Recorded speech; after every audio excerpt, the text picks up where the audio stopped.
2009 GL500 air conditioning.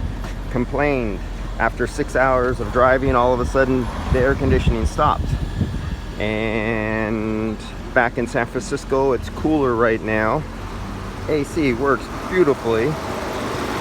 Right now I'm loading it. I have it on fresh air. I'm taking in hot engine heat that's 100 plus degrees.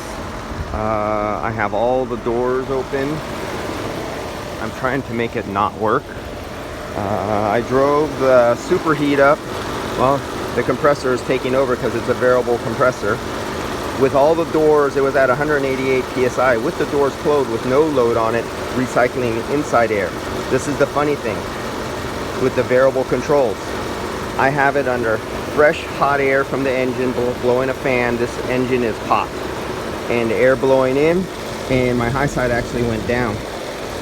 My superheat did go from 18 to 25, and I can't connect for subcooling. I'm still right here on the temperature sensor. I can't hook up. It's buried, so forget that on this one. And you don't go by superheat on this one. It's not an accumulator, it's an expansion valve system, but I just can't get to it. That's just the damn truth of it. I can't get to the liquid lines down there. This was filled up 3 or 4 months ago.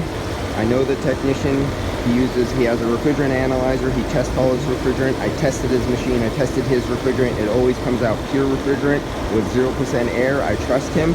I'm actually going to do something and not test my refrigerant on this one. But this is new.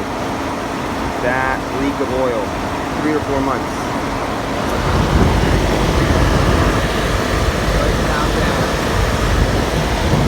That oil spot with dust is new. So, because I told them what I found, they just don't want to play with it.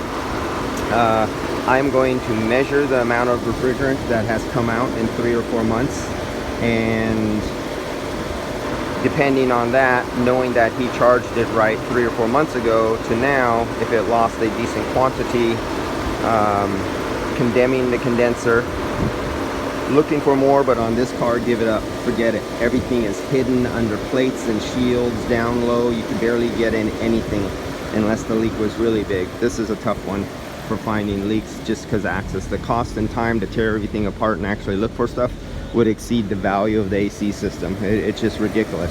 At shop labor rate in San Francisco. Maybe in Timbuktu in BF Egypt, or somewhere in Oklahoma or Tennessee in the backwoods, you can throw somebody on for $7 an hour and let them spend 30 hours taking the vehicle apart, but that's not going to happen here. That's about it on this video. Shutting it off so I could do a recovery.